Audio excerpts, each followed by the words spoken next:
Hey, welcome back. This is Tom, and this is Tom's Radio Room Show. And this show is a this and that, in which I talk about things I'm either working on or coming up, or just give you kind of a status. One thing I'm working on, I'm still trying to capture a long wave station. I've decided to use my Grundig 750, which is upstairs in my office, and I'm using the built-in long wave, medium wave antenna that's on the top of the radio, and it's rotatable. So I'm still trying to capture a station. Nothing so far. The other thing I'm working on is I got this in late last week, and this is a soldering iron from Isotip. I did a review of one of their soldering irons in show number 629 quite a while ago, and they sent this to me out of the blue as a gift for doing that review. And this is the one I did the review of before, and this is a wireless. It plugs in a little stand and charges, and then you take it out of the stand and you can use it with no cord. So you can take it outside or anywhere you want to and do some soldering. It does have a small tip, so it's not high wattage. I don't remember the wattage. I think it was, let me see if it says on here. Does it say on here model number? No. But anyway, you can go back to show number 629 and see my review. I really like this. I really do. I've always liked to have something so I can go outside and fix a cable or something. Now, you won't be able to do easily heavy soldering on like connectors and stuff like that if they're big, bulky connectors. Just doesn't put out enough heat.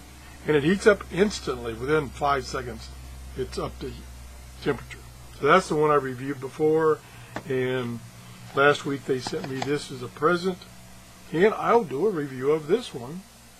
This is a butane soldering iron. Again, the butane makes it portable.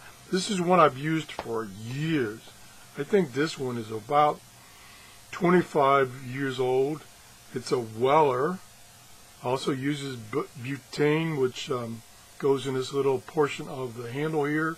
You fill it through the bottom here with butane. Get those little cans of for your butane cigarette lighters, and you just jam the nozzle in there and it fills up this cavity. The one drawback about this one, and it's the reason why now I'm using this, is because it's creating a flame. The flame actually comes out, very short flame, comes out this little opening right here.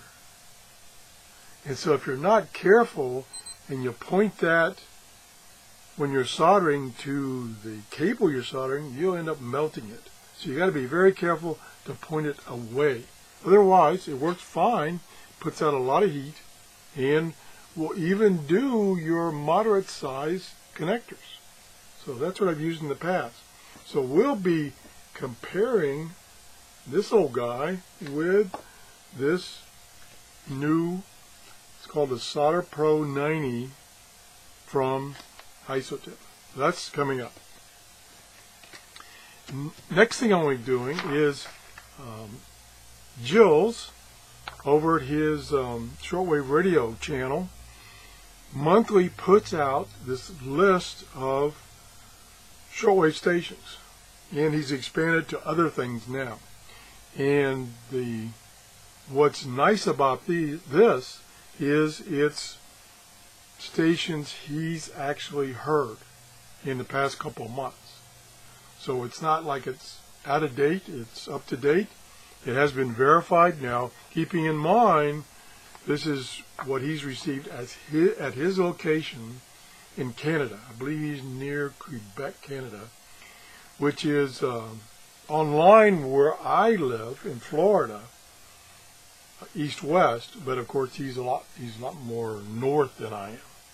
So we should be able to receive similar things, with the exception of he's going to get better reception on things up higher.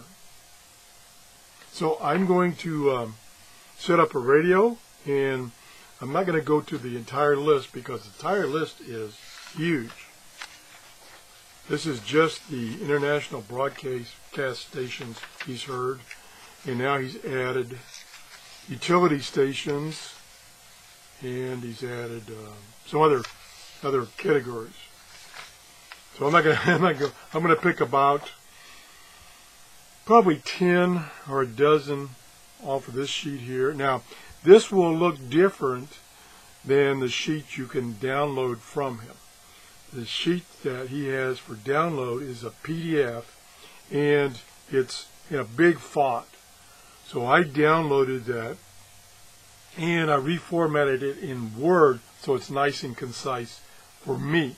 And he's told me that the reason he puts it in PDF is he doesn't want people to modify it and then redistribute it, because they could make mistakes and then he would get the blame. So I'm not going to redistribute this. I did move things up so they're all on, everything was on one line instead of multiple lines. Makes it easier for me. So I'm going to be going through that. I don't know, I think possibly we'll do a hangout, because it will take quite a while. It'll maybe take an hour to, if I go through it at any depth, and if I try some other ones beyond the 12, it'll probably take an hour. So I may do a hangout, and we'll see how it goes. So that's another thing that's coming up. I think that's about it for the near term. Every morning I go on eBay and I look for radios, not necessarily new radios, old radios, to purchase and review on my shows. I've kind of struck out lately. The last used radio I got was the Grundig 500, and I got that locally through Craigslist. It's got a super buy on it in super condition. I'm very, very picky about radios I bid on eBay, because there's so many radios out there that you get them and they don't work. And there's a lot, unfortunately, there's a lot of junk on eBay as far as shortwave radios, and the good ones demand a high price, a very high price, much more than I want to pay. So my catches on eBay lately have not been very good. I also not only look for shortwave radios, I look for scanner radios, some kind of unusual radio, anything that I think that will be of interest to my viewers on my YouTube channel. So that's about it. I'm really busy, but the other thing is I review every morning. I review Amazon to see if they have any new radios that I can get to review.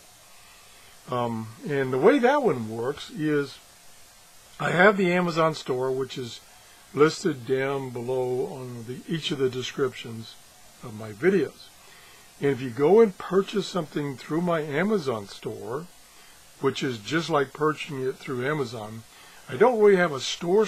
I don't have any inventory. I have a web page that I designed with the tools from Amazon. And you can go through and pick something and then say, okay, purchase it, and then that takes you to Amazon, and then you're at the real full-blown Amazon, and you deal with them, you pay them, they ship it. If you have any problems, they will exchange or give you a refund. So it's just like going to Amazon, except when you go through my store, I get a small credit, which I use exclusively for buying radios and gadgets to review on my show. So that's how that works. I appreciate everybody that has done that. It does take a couple extra steps. You can also, once you get to Amazon through my store, you can purchase other things, anything, candy, anything, and I'll get a credit for that purchase since you came through my store. Now, once you've left Amazon, then in order for me to get a credit, you have to go back through my store again. Again, the website address for my store is listed down in the description below this video. So that's about it. If you have any suggestions for a show, for instance, I just did a show going back to the Eaton Executive Satellite Radio. I wanted to go back to it one more time. If you want me to go over anything about that radio or anything about any other radios that I've reviewed, just let me know. Now, the one thing I don't do, and I'll give you the reason why, is I don't do reviews of the FM bands. The reason I don't do that is, number one, you can buy a $5 or less radio that will give you excellent results on the FM bands, so you don't have to spend a lot of money. Since these shortwave radios come with the FM band, I could review them, but most of the FM stations, with the exception of one or two, have music, and I'm not allowed to record copyrighted music on my channel. So I try to stay away from the FM band. That's why. Several people have asked me, why don't you review the FM portion of the radio? That's why. Sorry, but it's just not worth the risk. That's it. If you enjoyed the show, please give me a thumbs up. If you haven't visited my Amazon store, please do. Thanks for everybody that has. Thanks for everybody that has subscribed. Bye-bye.